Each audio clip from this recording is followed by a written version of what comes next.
السلام علیکم ورحمۃ اللہ وبرکاتہ۔ الحمد للہ رب العالمین والصلاة والسلام علی نبینا محمد وعلی آلہ وصحبہ اجمعین۔ فاعوذ باللہ من الشیطان الرجیم، بسم اللہ الرحمن الرحیم۔ لیس البر ان تولوا وجوہکم قبل المشرق والمغرب ولكن البر من آمن بالله واليوم الآخر والملائكة والكتاب والنبيين وآتى المال على حبه ذوي القربى واليتامى والمساكين وابن السبيل والسائلين وفي الرقاب وأقام الصلاة وآتى الزكاة والموفون بعهدهم إذا عاهدوا والصابرين في البأساء والضراء وحين البأس أولئك الذين صدقوا وأولئك هم المتقون۔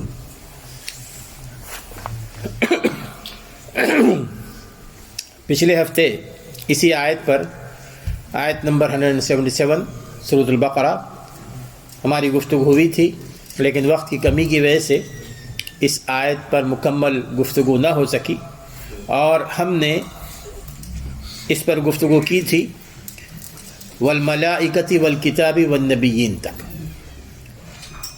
اس کے بعد کے جو حصے ہیں اس آیت کے، اس میں جو سب سے پہلا آتا ہے کہ وَآتَى الْمَالَ عَلَى حُبِّهِ۔ اس آیت کا آغاز یہ ہوا تھا کہ لَيْسَ الْبِرَّ أَن تُوَلُّوا وُجُوهَكُمْ قِبَلَ الْمَشْرِقِ وَالْمَغْرِبِ۔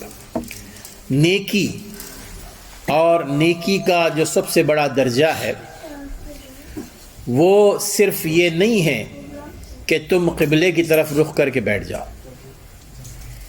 قبلہ تمہارا مقصود نہیں ہے، مقصود اللہ کی عبادت ہے، اور اللہ تبارک و تعالیٰ نے تمہاری اجتماعیت کے لیے اور تاکہ تم فوکس کر سکو، اس مقصد سے تمہارے لیے ایک ڈائریکشن متعین فرمایا ہے تاکہ امت میں اتحاد بھی رہے اور ساری کی ساری امت یکجا ہو سکے، لیکن تم نے اس کو اپنا مقصد نہیں بنانا ہے۔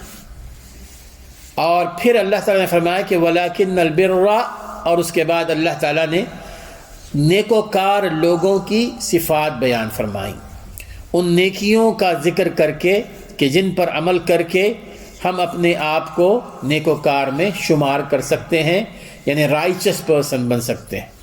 اور اس پر پچھلے ہفتے جو ہماری گفتگو ہوئی تھی اس کا تعلق تھا عقائد سے۔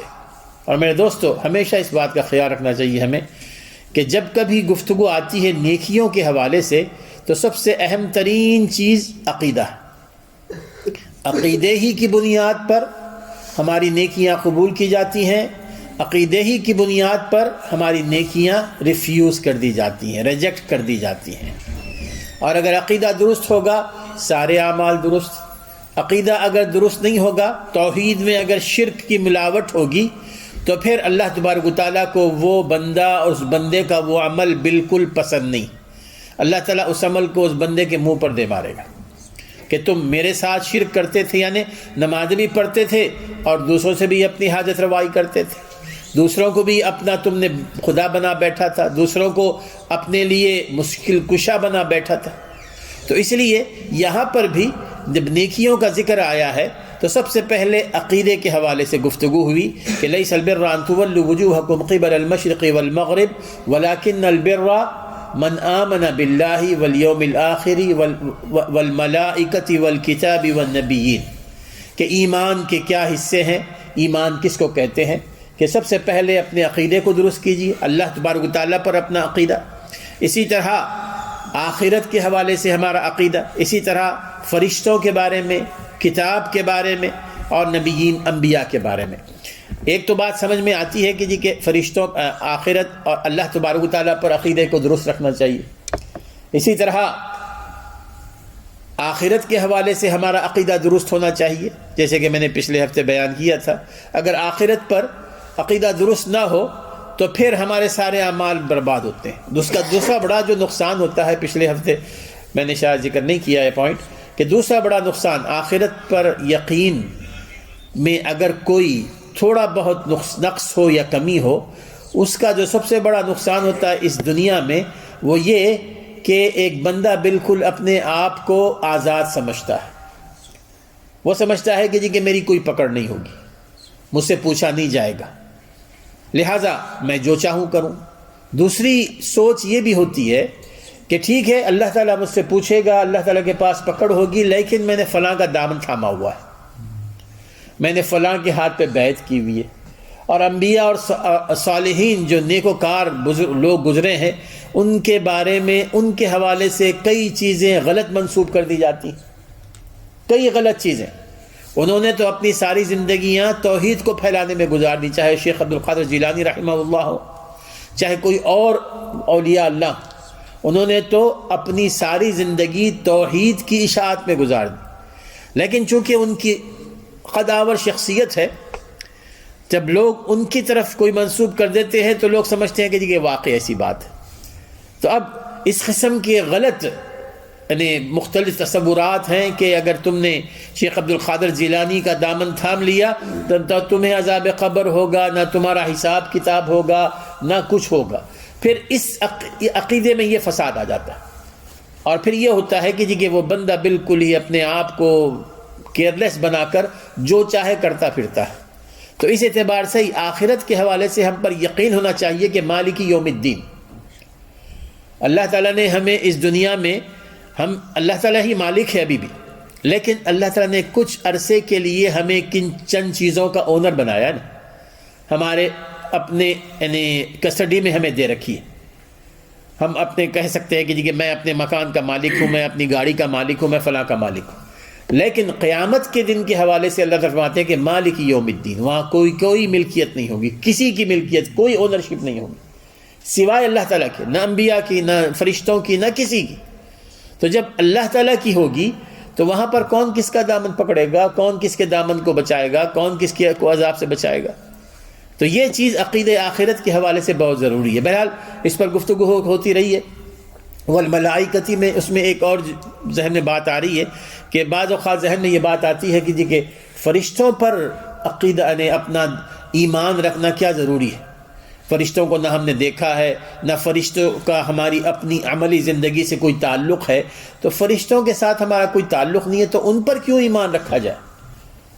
اور یہ چیز میرے دوستو بعض لوگوں کو جو اپنے آپ کو بڑے انٹیلیجنٹ کہتے ہیں یہاں تک لے گئی کہ انہوں نے فرشتوں کا انکار کر دیا, جبکہ فرشتوں پر ایمان ہی ہمیں اللہ کی کتاب پر ایمان کی طرف لے جاتا ہے, انبیاء پر ایمان کی طرف لے جاتا ہے, کیونکہ فرشتے ہی ہیں جو رسول اکرم صلی اللہ علیہ وسلم تک قرآن کو پہنچایا ہے.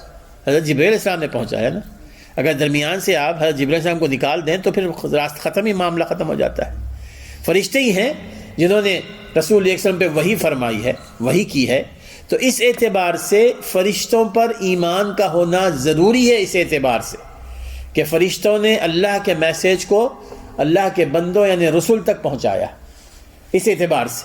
بہرحال اس کے بعد آگے آئیے, آگے اللہ فرماتے ہیں کہ وَآتَ الْمَالَ عَلَىٰ حُبِّهِ, اور مال کو اپنے محبوب رکھنے کے باوجود وہ لوگوں کو دیتے ہیں. عَلَىٰ حُبِّهِ یعنی مال کو محبوب رکھنے کے باوجود, مال سے محبت ہے, اور یہ مال سے محبت ایک فطری محبت ہے انسان کو. کوئی ایسا نہیں کہ جی کہ مال کو اپنے پھینک دے. ہر شخص کو اپنے مال سے وہ محبت ہوتی ہے. وَتُحِبُّونَ الْمَالَ حُبًّا جَمًّا, اللہ فرماتے ہیں کہ جی کہ تمہارے اندر تو محبت مال سے اس قدر گھر کر گئی ہے کہ تم بہت ہی زیادہ اس سے محبت کرتے ہو, بہت ہی زیادہ اس سے محبت کرتے ہو. رسول اکرم صلی اللہ علیہ وسلم نے, جیسے کہ صحیح بخاری اور مسلم کی حدیث آتی ہے, عبداللہ ابن عباس رضی اللہ تعالیٰ عنہ اس کے راوی ہیں, رسول اکرم صلی اللہ علیہ وسلم فرماتے ہیں کہ مال کی محبت ہمارے اندر اتنی رچی بسی ہے کہ لو کان لابن آدم وادیان من مال, اگر کسی بندے کو 2 وادیوں سے بھرا ہوا مال بھی دے دیا جائے, 2 وادیاں بھری ہوئی ہیں, لابتغى من ثالث, تو پھر وہ تیسری وادی کو بھی تلاش کرے گا, کہ 2 وادیوں سمیت تیسری وادی بھی تلاش کرے گا. ولا يملأ جوف ابن آدم الا التراب, اور ابن آدم یعنی انسان کا پیٹ سوائے مٹی کے کوئی چیز نہیں بھر سکتی. قبر کی مٹی ہی اس کے پیٹ کو بھر سکتی ہے. معنی کیا ہے؟ اب آپ دیکھ لیں کتنے ایسے مالدار ہیں دنیا میں، ہزاروں مالدار ہیں، نہ ہمارے آس پاس بھی ہوں گے، ان کے پاس اتنا مال ہوگا کہ نہ صرف وہ ان کی نسلیں اور نسلیں گھر میں بیٹھ کے کھا سکتی ہیں، اتنا مال ہے، لیکن اس کے باوجود وہ گھر میں نہیں بیٹھتے، دن رات مزید مال کو کمانے کی، مزید مال کو کمانے کی کوشش ہے نا۔ یعنی ایک شخص کو اگر اللہ تعالیٰ نے اس کو ایک گھر دے دیا ہے تو پھر وہ دوسرا گھر تلاش کرے گا، تیسرا کرے گا، پانچواں کرے گا، چوتھا کرے گا۔ اس میں کوئی قباحت نہیں ہے، میں نہیں کہتا کہ جی کہ آپ ایک گھر پہ اکتفا کر لیں۔ اللہ تعالیٰ نے اگر آپ کو مال دیا ہے حلال طریقے سے کمائیں، وابتغی، یعنی اور پھر اس کے بعد آپ نے آخرت کو، جیسے کہ قارون کو کچھ نیک لوگوں نے نصیحت کی ہے، نیک لوگوں نے نصیحت کہ ولا تبغ الفساد فی الارض وابتغی فیما آتاک اللہ الدار الآخرہ ولا تنس نصیبک من الدنیا وابتغی فیما آتاک اللہ الدار الآخرہ۔ اللہ تعالیٰ نے مال دے رکھا ہے، مال کمائیے، مال جمائیے، لیکن مقصد وہ اس مال سے یہ ہو کہ آخرت بن جائے، آخرت بن جائے، یہ ہونا چاہیے۔ اسلام اس بات سے انکار نہیں کرتا کہ جی کہ مال نہیں جمع کیا جاتا۔ اگر مال جمع کرنے کا اگر کوئی کام غلط ہوتا، زکوٰۃ کا سسٹم ہی ختم ہو جاتا۔ زکوٰۃ کا سسٹم اللہ تعالیٰ نے اتنا تفصیل سے بیان کیا نا قرآن مجید میں، احادیث میں، وہ کس کے لیے؟ مالداروں کے لیے نا، جن کے پاس مال وہ ہو جس کی ان کو ضرورت نہ ہو، اضافی مال ان کے پاس موجود ہے۔ تو پھر اس کا معنی یہ ہے کہ آپ مال رکھیے۔ عثمان بن عفان رضی اللہ تعالیٰ عنہ کے پاس جب وہ ان کے پاس اونٹوں کے جو ان کا مال آتا تجارت کا، تو اونٹوں کی لائن لگی رہتی تھی۔ عبد الرحمن بن عوف رضی اللہ تعالیٰ عنہ انتہائی بڑے مالدار صحابی تھے، اور پھر یہ مال اللہ تعالیٰ کے راستے میں خرچ کرتے تھے۔ رسول اللہ نے کبھی یہ نہیں فرمایا کہ تم یہ جوڑ کر کیوں رکھتے ہو۔ تو بہرحال یہاں پر مقصد یہ بتلانا ہے کہ مال تو رکھیے، یعنی اب جو لوگ اتنے مال رکھتے ہیں لیکن اس میں سے آخرت کو نہیں بنانے کی کوشش کرتے، مال رکھا ہوا ہے اور کمائیں گے، حلال حرام اس کی کوئی تمیز نہیں کریں گے، بلکہ جیسے کہ رسول اکرم صلی اللہ علیہ وسلم نے ایک اور حدیث میں، صحیح مسلم کی حدیث آتی ہے، ایک دفعہ آپ نے فرمایا الہاکم التکاثر، کہ مال کو کمانے میں آخرت سے غافل نہیں ہونا چاہیے۔ جتنا مال آپ کمائیں نا، جتنی کامیابی آپ کو اپنے کاروبار میں ملے، اتنا ہی اللہ کی طرف رغبت پیدا ہونی چاہیے، اتنا ہی اللہ تعالیٰ کی طرف رغبت پیدا ہوگی، اللہ تعالیٰ مال میں برکت بھی دے گا۔ اب اگر جس کے پاس مال اتنا زیادہ ہو، ایسے ہم نے لوگوں کو دیکھا ہے سبحان اللہ، کہ 5 وقت کی نماز مسجد میں آ کے پڑھا کرتے تھے، اس کے بعد غائب ہو گئے، بہت کماتے، کہہ لیں گے جی کہ میں نے ریسٹورینٹ کھولا ہوا ہے، بڑا بزی ہو گیا، یعنی اللہ تعالیٰ نے مال دے رکھا ہے، کہتے ہیں کہ جی کہ بڑا بزی ہو گیا ہوں، موقع ہی نہیں ملتا مسجد آنے کا۔ تو یہ تو شکر نہیں ہوا نا۔ جب اللہ تعالیٰ نے مال دے رکھا ہے تو تمہیں اور زیادہ اللہ تعالیٰ کا شکر ادا کرنا چاہیے۔ اب یہاں پر رسول صلی اللہ علیہ وسلم فرماتے ہیں کہ الہاکم التکاثر، یہ مال کا زیادہ کمانا اگر تمہیں آخرت سے غافل کر دے تو پھر یہ مال تمہارے لیے اچھا نہیں ہے، اور اگر تمہیں آخرت کی طرف لے جائے، یقیناً تمہارے مال کو اللہ تعالیٰ نے برکت کا بنایا۔ حتی زرتم المقابر، اور مال کمانے میں آدمی اس قدر محو ہو جاتا ہے کہ اس کو پتہ ہی نہیں چلتا کہ جوانی سے بڑھاپا کب پہنچا، بڑھاپے سے وہ قبر کے اندر پیر کب لٹکایا ہے۔ حتی زرتم المقابر، قرآن خود کہتا ہے کہ جب تمہاری آنکھیں اس وقت کھلتی ہیں جب تم قبر کے قریب پہنچ جاتے ہو۔ اور اس آیت کی روشنی میں حضور نے فرمایا کہ یقول ابن آدم مالی و مالی وہل لک من مالک الا ما اکلت فافنیت۔ ہر انسان کہتا ہے کہ یہ میرا مال ہے، یہ میرا مال ہے، یہ میرا مال ہے، یہ میرا مال ہے، حالانکہ اس کو معلوم نہیں ہے اس کا مال وہ ہے جو اس نے کھایا اور اس کو غلاظت میں تبدیل کر دیا، معاف نہیں تھا، ضائع کر دیا اس کو، فافنیت او لبست فابلیت، جو پہنا اس کو پرانا کر دیا، او تصدقت فامضیت، اور تیسرا آپ نے فرمایا او تصدقت، یا اس کو اللہ کے راستے میں، جو مال تم نے اللہ کے راستے میں دیا، فامضیت، تو تم نے اپنے اس مال کو آخرت کے لیے بڑھا دیا گیا، وہ مال تمہارے پاس موجود ہے، وہ مال تمہارا محفوظ ہے، وہ تمہارا مال ہے، وہ مال نہیں ہے جو تم نے کھا لیا، وہ مال نہیں ہے جو تم نے پہن لیا، وہ مال نہیں ہے تم رہائش میں بہت عالیشان اس میں رہے، مال وہ ہے جو تم نے آخرت کے لیے بھیجا ہے۔ اور پھر آپ نے آخر میں فرمایا کہ وما سوى ذلك فذاهب وتارك، اس کے علاوہ جو کچھ ہے وہ ختم ہونے والا ہے۔ بہرحال اس میں جو بات بھی بیان فرمائی گئی ہے کہ وآت المال علی حبہ، مال کو اس وقت خرچ کیا جائے جب انسان کو اس سے بہت زیادہ محبت ہو، اور انسان کو مال سے محبت ہوتی ہے۔ اور رسول صلی اللہ علیہ وسلم نے عبداللہ ابن ابو ہریرہ رضی اللہ تعالیٰ عنہ اس کے راوی ہیں، ایک حدیث میں آپ فرماتے ہیں، صحیح بخاری اور مسلم کی حدیث ہے، کہ ایک شخص نے آ کے آپ سے پوچھا کہ ای الصدقۃ اعظم اجرا یا رسول اللہ، اے اللہ کے وسلم سب سے بہترین صدقہ کون سا ہے جس میں سب سے زیادہ اللہ تعالیٰ اجر دیتا، سب سے زیادہ اجر کے قابل یعنی ثواب کے قابل صدقہ کون سا ہے؟ تو آپ نے فرمایا کہ انت تصدق وانت صحیح شحیح، اس وقت جب تم ایسے موقع پہ صدقہ کرو جب کہ تم ماشاءاللہ تندرست ہے، کوئی شکایت نہیں ہے، کوئی مرض نہیں ہے، کوئی پریشانی نہیں ہے۔ صحیح شحیح، شحیح کا معنی کہ مال کی محبت ہے تمہارے دل میں، مال مزید جمع کرنا چاہتے ہیں تو یعنی گریڈینس، شحیح۔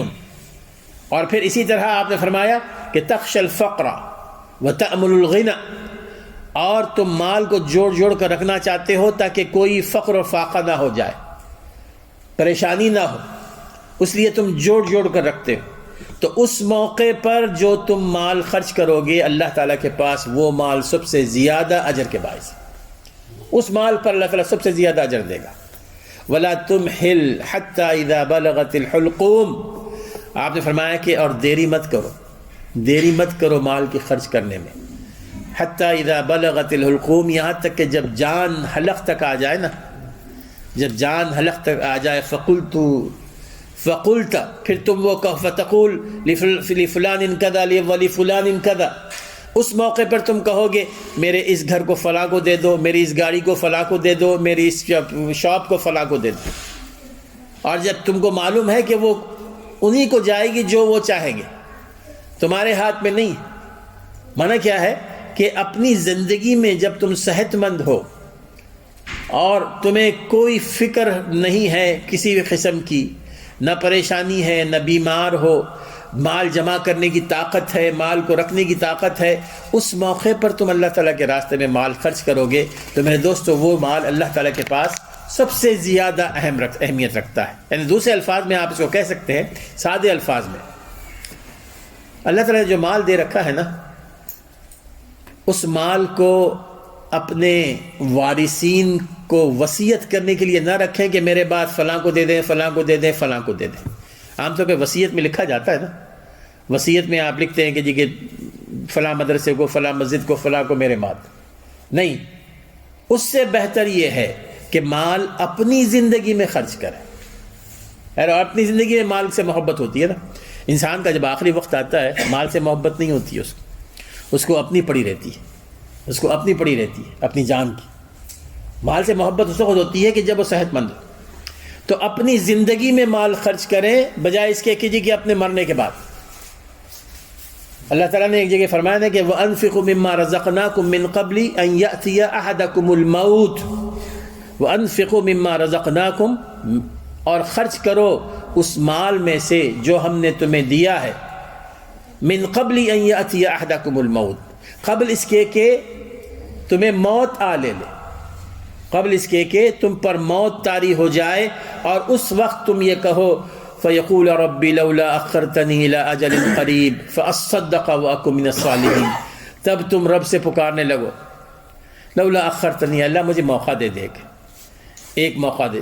فرشتے سامنے ٹھہرے، ملک الموت ہوں، اور معلوم ہے کہ جی کہ اب جانا ہے، اس وقت اللہ تعالیٰ سے دعا کرے اللہ مجھے ایک موقع دے دے، فاصدق واکن من الصالحین، میں دنیا میں پھر دوبارہ رہوں، یا وہ وہاں کہے گا مرنے کے بعد کہ اللہ مجھے موقع دے دے، فاصدق، تو میں دنیا میں جاؤں گا تو صدقہ کروں گا، مال صدقہ کروں گا۔ دیکھیں یہاں پر فاصدق، صدقے کا آتا لفظ، یعنی وہ مال اس نے جمع کر کے رکھا تھا، اس میں مال میں سے خرچ نہیں کرتا تھا، تو اب اس کو معلوم ہو گیا کہ جی کہ جو آخرت میں مجھے بھگتنا ہے وہ اس وجہ سے ہی کہ میں نے مال اللہ کے راستے میں خرچ نہیں کیا، جمع جوڑ کر کے رکھا، تو اس وقت وہ یہ نہیں کہے گا کہ جی کہ اللہ میرا مال فلاں کو دے دے، فلاں کو دے دے، فلاں کو دے دے، وہ یہ کہے گا جی کہ مجھے آپ موقع دے دے اللہ تاکہ میں جاؤں اور مال کو تیرے راستے میں خرچ کروں، وَأَكُن مِّنَ الصَّالِحِينَ، تاکہ میں نیک لوگوں میں شمار کیا جاؤں۔ یعنی نیک لوگوں میں شمار کرنا ہے اپنے آپ کو، تو ہم دیکھیں کہ اللہ کے راستے میں مال کتنا خرچ کرتے ہیں۔ مال سے ہمیں کتنی محبت ہے اور کب خرچ کرتے ہیں. اب اگر ہم یہ کہیں کہ جی کہ ٹھیک ہے میں نے یہ مال لکھ رکھا ہے میرے بیٹوں کو، میں نے وصیت کر دی ہے، وصیت میں لکھ رکھا ہے کہ میرے بعد فلاں کو اتنا، فلاں کو اتنا، فلاں کو اتنا. میرے دوستو، کیا وہاں پر کوئی گارنٹی ہے کہ جی کہ ہمارے ورثہ ہماری وصیت کے مطابق خرچ کریں گے؟ وہ اپنے منمانی خرچ کر سکتے ہیں. تو پھر آپ نے اپنے ہاتھ سے اپنے مال کو ضائع کر دیا نا. کوشش کریں، یعنی جو وقف کیا جاتا ہے، جو کچھ کیا جاتا ہے، جس قدر آپ ہو سکے. یہ نہیں کہہ رہا ہوں کہ جی کہ آپ اپنے گھر سے ساتھ ساتھ سب کچھ دے دیں، اپنے گھر والوں کو بھوکا رکھیں. نہیں، اللہ تعالیٰ نے جتنی آپ کو توفیق دے رکھی ہے آسانی سے، وہ مال جس کو آپ بعد میں اپنی موت کے بعد دینا چاہتے ہیں، وہ مال اپنے زندگی ہی میں دے دیں. وَآتَ الْمَالَ عَلَىٰ حُبِّهِ، کہ وہ لوگ جو اپنے مال کو، اس مال کو جو سب سے زیادہ ان کو محبوب ہے، وہ دیتے ہیں. دیتے ہیں کس کو دیتے ہیں؟ وَآتَ الْمَالَ عَلَىٰ حُبِّهِ ذَوِي الْقُرْبَىٰ. سب سے پہلے ذوی القربا کا ذکر آتا ہے. رشتہ داروں کو دیتے ہیں. میرے دوستو، رشتہ دار مال کے معاملے میں جو غریب، فقراء، محتاج جتنے بھی لوگ ہیں نا، ان میں سب سے پہلا نمبر آتا ہے رشتہ داروں کا. پہلا نمبر. ہمیشہ اس کا خیال ہمیں رکھنا چاہیے.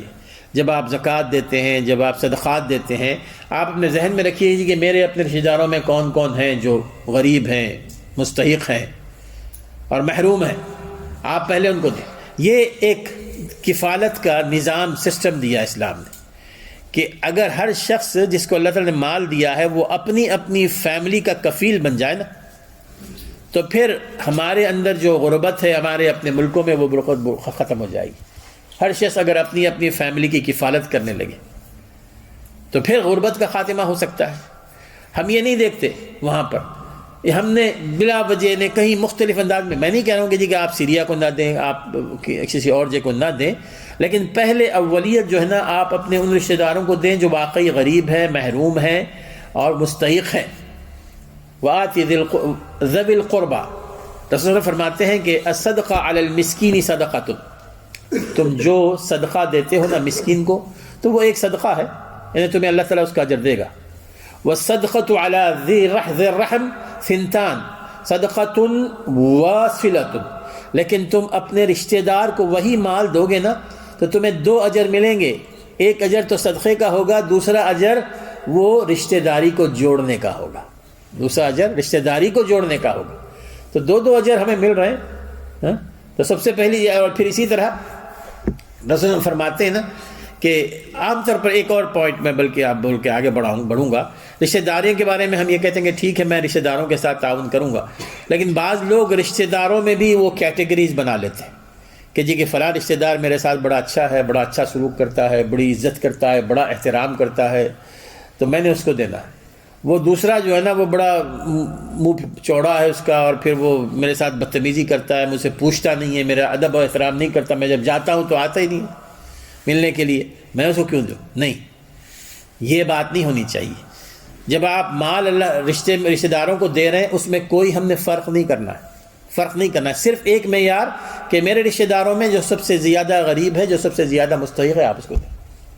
اس سے 2 چیزیں ہوں گی نا، کہ ایک تو رشتہ داری آپ جوڑے رکھیں گے، اور دوسرا یہ کہ آپ کو اللہ تعالیٰ صدقے کا اجر عطا فرمائے گا. لیس الواصل بالمکافئ. صحیح حدیث میں فرماتے ہیں کہ لیس الواصل بالمکافئ، کہ رشتہ داریوں کو جوڑنے والا وہ شخص نہیں ہے جو اس رشتہ دار کے ساتھ اپنی رشتہ داری کو جوڑتا ہے جو اس کے ساتھ جڑتا ہے. یعنی وہ رشتہ دار جو اس کے پاس آتا ہے، بیٹھتا ہے، اس کی ادب کرتا ہے، احترام کرتا ہے، اس کی تعریف کرتا ہے، تو پھر یہ بھی اس کو خوش کرتا ہے. تو یہ رشتہ داری کو جوڑنا نہیں ہے. وَلَكِنَّ الْوَاصِلَ الَّذِي إِذَا قُطِعَتْ رَحِمَهُ وَصَلَهَا. لیکن رشتہ داری کو جوڑنے والا وہ شخص ہے کہ جو دوسرا رشتہ دار ہے آپ کا، وہ آپ سے قطع تعلق کر لیتا ہے، آپ سے ملتا نہیں ہے، آپ کو سلام نہیں کرتا ہے. اس کی اپنی مجبوری ہوگی یا کچھ ہوگا، یا اس کی کمی کوتاہی ہے، ٹھیک ہے، لیکن اس کا معنی یہ نہیں ہے کہ جی کہ آپ بھی اس سے قطع تعلق کریں. اس سے جوڑے رکھیں اپنے آپ کو جس قدر ہو سکے، یعنی اس کے نقصان سے اپنے آپ کو بچائے بھی رکھیں. بعض رشتہ دار ہوتے ہیں نا کہ ان سے نقصان ہونے کا بھی اندیشہ ہوتا ہے، اس کے نقصان سے اپنے آپ کو بچائے رکھیں. اور جب مال خرچ کرنا ہو تو کسی اور طریقے سے اس کو مال دے دیں، وہ انڈائریکٹلی مال دے دیں. اب اس سے یہ ہوگا کہ جی کہ آپ رشتہ داری کو بھی جوڑیں گے، اور پھر ماشاءاللہ یہ بھی ہوگا کہ اللہ تعالیٰ بتا اللہ تعالیٰ آپ کے گناہوں کو معاف فرماتا ہے۔ ابو بکر صدیق رضی اللہ تعالیٰ عنہ، بات آگے بڑھ رہی ہے، وہ حضرت عائشہ رضی اللہ تعالیٰ عنہ پر جب چند منافقین نے وہ زنا کا الزام لگایا تھا نا حضرت عائشہ رضی اللہ پر، ہاں، تو اس میں یہ ہوا تھا کہ جی کہ وہ ایک منصوبہ بندی سے ہوا تھا، سازش تھی۔ اس میں ایک دو صحابی جو بڑے سادہ مزاج تھے وہ بھی ان کی باتوں میں آگے تھے، ان کی باتوں میں آگے تھے۔ حسان بن ثابت رضی اللہ تعالیٰ، مشہور شاعر گزرے نا، وہ بھی ان کی باتوں میں آگے تھے۔ مصطح بن اثاثہ رضی اللہ تعالیٰ عنہ، وہ بھی ان کی باتوں میں آ کے جو ہے نا وہ ان کی تائید کر رہے تھے۔ یہ مصطح بن اثاثہ یہ ہے کہ انتہائی غریب آدمی تھے، ابو بکر صدیق رضی اللہ تعالیٰ عنہ کے دور کے رشتہ دار تھے یہ مصطح بن اثاثہ، اور ابو بکر صدیق رضی اللہ تعالیٰ عنہ ہمیشہ ان کی مدد کیا کرتے تھے، ہر ماہ پابندی سے ان کی مدد کیا کرتے تھے الحمدللہ۔ اور جب انہوں نے دیکھا کہ جی کہ میری بیٹی پر ایسا برا وقت آیا ہے تو میں اس کی مدد کرتا رہا ہوں، اور آج وہ میری بیٹی کو بدنام کرنے میں ان کے ساتھ مل گیا ہے، ظاہر ہے باپ کو تو بڑا غصہ آئے گا نا جی، ظاہر انسانی چیز ہے۔ انہوں نے یہ کیا کہ جی کہ اس کے ساتھ تعاون کرنا بند کر دیا، تعاون کرنا بند کر دیا۔ اللہ تعالیٰ نے قرآن مجید میں خاص طور پر ابو بکر صدیق رضی اللہ تعالیٰ عنہ کے اس عمل پر یہ آیت نازل فرمائی، وَلْيَعْفُوا وَلْيَصْفَحُوا أَلَا تُحِبُّونَ أَن يَغْفِرَ اللَّهُ لَكُمْ وَلْيَعْفُوا وَلْيَصْفَحُوا۔ اگر تمہیں وہ تکلیف پہنچاتے ہیں، تمہارے خلاف انہوں نے کچھ کیا ہے یا تمہارے مخالفین کے ساتھ مل گئے ہیں، فَلْيَعْفُوا وَلْيَصْفَحُوا، فَلْيَعْفُوا وَلْيَصْفَحُوا، یعفو، عفو کہتے ہیں کہ معاف کر دو، معاف کر دو، وَلْيَصْفَحُوا درگزر کرو، یعنی اگنور کرنا سیکھنا چاہیے ہمیں۔ یہ بہت بڑی بات ہے، دیکھیے ماشاءاللہ بتاتے ہیں حکما کہ زندگی میں سکون حاصل کرنا ہونا تو اگنور کرنا سیکھیے، اگنور کرنا۔ جتنا ہم وہ لوگ جو ہمیں ستاتے ہیں، پریشان کرتے ہیں، آپ ان کے بارے میں سوچتے رہیں گے تو اور زیادہ اپنے آپ کو تکلیف دیں گے۔ کوشش کریں کہ اگنور کریں، وَلْيَعْفُوا وَلْيَصْفَحُوا، پہلے معاف کرو، پھر اس کے بعد ان کی اس حرکت کو اگنور کر دو۔ الا تحبون ان یغفر اللہ لکم، کیا تم نہیں چاہتے کہ اللہ تعالیٰ تمہیں معاف کرے؟ یعنی کتنی بڑی بات ہے۔ اللہ تعالیٰ فرماتے ہیں کہ تمہیں نہیں یہ چیز منظور ہے کہ میں تمہیں معاف کر دوں، تم ان کو معاف کر دو، میں تمہیں معاف کر دوں گا۔ واللہ غفور الرحیم، اللہ تعالیٰ معاف کرنے والا ہے۔ یہ سننا تھا کہ ابو بکر صدیق رضی اللہ تعالیٰ عنہ نے نہ صرف ان کا وہ وظیفہ جاری کر دیا بلکہ اس کو ڈبل کر دیا، اس لیے کہ ان کو اللہ تعالیٰ کی مغفرت مطلوب تھی نا۔ وہاں پر ہماری انانیت آ جاتی ہے کہ میں اس کو کیوں دوں، اس نے تو میرے ساتھ یہ کیا، مجھے یہ کہا، مجھے بدنام کیا، یہ کیا، ایسے ہیں اکثر لوگ ہوتے ہیں۔ تو بہرحال ذوی القربہ والیتامى والمساکین، والیتامى تو یتیم بچے جن کی یعنی بلوغت کی عمر سے پہلے ان کے والد کا انتقال ہو گیا، پیوبرٹی کی ایج کو پہنچنے سے پہلے جن کے والد کا انتقال ہو گیا ہو اور وہ بے سہارا ہیں، ان کی انکم کا کوئی ذریعہ نہیں ہے۔ اس میں دیکھیے یتیموں میں وہ لوگ بھی آ جاتے ہیں جو فقیر بھی ہیں اور مسکین بھی ہیں، والمساکین کا جو آگے ذکر آ رہا ہے نا، فقیر بھی آ جاتے ہیں، مسکین بھی آ جاتے ہیں۔ بعض یتیم بچے ہوتے ہیں کہ ان کی والدہ یہاں چھوٹا موٹا کچھ کام کر کے کام چلا لیتی ہے، یا بعض یتیم بچے ہوتے ہیں کہ ان کے رشتہ دار کچھ نہ کچھ تھوڑا بہت ان کے ساتھ مدد کر لیتے ہیں۔ اس کا معنی یہ نہیں ہے کہ جی کہ وہ اب ماشاءاللہ ان کو ضرورت نہیں ہے، نہیں، ان کے ساتھ وہ چونکہ یتیم ہیں، آپ ان کے ساتھ تعاون کیجیے۔ اور یتیموں کے ساتھ تعاون کرنا میرے دوستوں، جیسے کہ میں نے اس سے پہلے بھی اس کی طرف اشارہ کیا تھا، رسول اللہ صلی اللہ علیہ وسلم فرماتے ہیں کہ صحیح حدیث میں کہ مسلمانوں کا سب سے اچھا گھر، سب سے بہترین گھر وہ ہے کہ جس میں ایک یتیم پڑھ رہا ہو اور وہ اس کے ساتھ اکرام کا معاملہ کرتے ہیں، یعنی وہ اس کے ساتھ عزت سے پیش آتے ہوں، اس کے ساتھ حسن سلوک کرتے ہوں۔ مسلمانوں کے گھروں میں سب سے بہترین گھر وہ۔ اب ہمارا جو سسٹم ہے یہاں پر کہ جی کہ یتیم گھر میں تو رکھتے نہیں، لیکن اگر آپ رکھتے بھی نہیں ہیں تو جہاں بھی وہ ہے، آپ ایسے سمجھیں کہ جی کہ ہمارا اپنا بیٹا جو ہوتا ہے باہر ہو تو ہم اس کی خیریت دریافت کرتے رہتے ہیں، اس کے لیے جو کچھ اس کی ضرورت ہے وہ بھیجتے رہتے ہیں۔ اسی طرح اس کے ساتھ سلوک کریں، اس یتیم بچے کے ساتھ، اس کی خیریت دریافت کرتے رہیں، اس کی ضروریات کی تکمیل کرتے رہیں، اس کے ساتھ حسن سلوک کریں۔ اور برا گھر وہ ہے کہ جس میں رسول نے فرمایا کہ جس میں ایک یتیم بچہ ہو اور اس کے ساتھ بدسلوکی ہوتی ہے، اس کے ساتھ بدسلوکی ہوتی ہے، اور رسول فرماتے ہیں کہ یہ سب سے برا گھر ہے۔ اور پھر آخر میں آپ نے فرمایا کہ انا کافل الیتیم فی الجنۃ ھکذا وہو یشیر باصبعہ، میں اور یتیم کو اسپانسر کرنے والا جنت میں ایسے ہوں گے جیسے یہ دونوں انگلیاں جڑی ہوئی ہیں۔ سبحان اللہ، کتنی بڑی سعادت ہے، دیکھیے کتنی بڑی سعادت ہے کہ رسول اکرم صلی اللہ علیہ وسلم کا صرف ساتھ نصیب ہوگا کہ آپ رسول صلی اللہ علیہ وسلم کے مقربین میں سے ہوں گے۔ بہت سستا، بہت آسان کام ہے۔ یتیموں کی کفالت کیجیے، یتیموں کی سرپرستی کیجیے، یتیموں کے ساتھ اچھا سلوک کیجیے، ان کے سر پر ہاتھ پھیریے، ان کو اپنی محرومی کا احساس ان سے ختم کیجیے۔ اور یہ چیز اللہ تعالیٰ کو بہت زیادہ پسند ہے میرے دوست، بہت زیادہ پسند ہے، خاص طور پہ یتیموں کے بارے میں۔ والمساکین، پھر اللہ تعالیٰ کہ اور مسکینوں کے ساتھ، مسکینوں کو بھی کے اوپر بھی وہ مال خرچ کرتے ہیں۔ مسکین کون سا ہوتا ہے؟ مسکین جیسے کہ حضور نے فرمایا کہ مسکین وہ نہیں ہے کہ جس کے پاس ایک کھجور، دو کھجور آ جاتے ہیں، ایک لقمہ دو لقمہ مل جاتا ہے وہ کھا لیتا ہے۔ نہیں، مسکین وہ ہوتا ہے کہ جس کا ذریعہ معاش ہے، انکم کے سورسز ہیں اس کے پاس۔ فقیر نہیں ہے وہ، فقیر وہ ہوتا ہے کوئی انکم کے سورس نہیں ہے، اس کے پاس انکم کے سورسز ہیں لیکن اس کی اپنی فیملی کی جو بنیادی ضروریات ہیں، جو بیسک نیڈز ہیں، وہ پوری نہیں ہوتی، تھوڑی انکم ہے۔ اگر اس کے گھر کو بیمار ہو جائے تو دوا علاج کے لیے پیسے نہیں ہوتے، بچوں کی تعلیم کے لیے پیسے نہیں ہوتے، بچیوں کی شادیوں کے لیے پیسے نہیں ہوتے، حالانکہ اس کے پاس انکم آ رہی ہے۔ یہ مسکین ہے، تو آپ ان کے ساتھ بھی تعاون کیجئے، مسکینوں کے ساتھ بھی۔ یہ نہیں کیجیے کہ ٹھیک ہے جی ماشاءاللہ اس کے پاس چھوٹی موٹی شاپ ہے یا کوئی رکشہ چلا لیتا ہے یا کچھ کر لیتا ہے تو اس کو کیا ضرورت ہے، نہیں، وہ بھی ضرورت مند ہے۔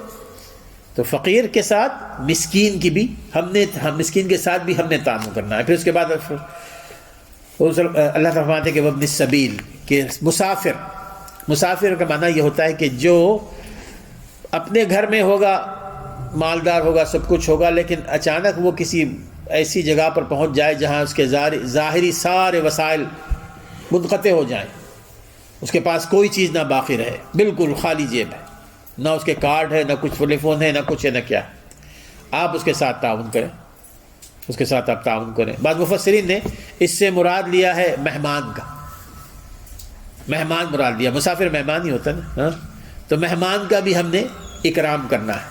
پھر آگے اللہ فرماتے ہیں کہ وَأَقَامَ الصَّلَاةَ وَآتَى الزَّكَاةَ وَالْمُوفُونَ بِعَهْدِهِمْ إِذَا عَاهَدُوا، میں مختصر کر رہا ہوں۔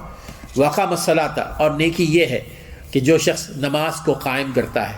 نماز کو قائم کرنا میں نے اس سے پہلے بھی ذکر کیا ہے، نماز کو قائم کرنے کا معنی یہ ہے کہ جو نماز رسول اکرم صلی اللہ علیہ وسلم کے بتائے ہوئے طریقے کے اوپر ساری اس کی شرائط کی تکمیل کے ساتھ نماز پڑھتا ہے، وَأَقَامُوا الصَّلَاةَ وَآتُوا الزَّكَاةَ، اور زکوٰۃ دیتا ہے۔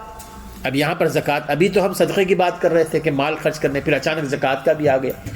یہ کیا مطلب ہے؟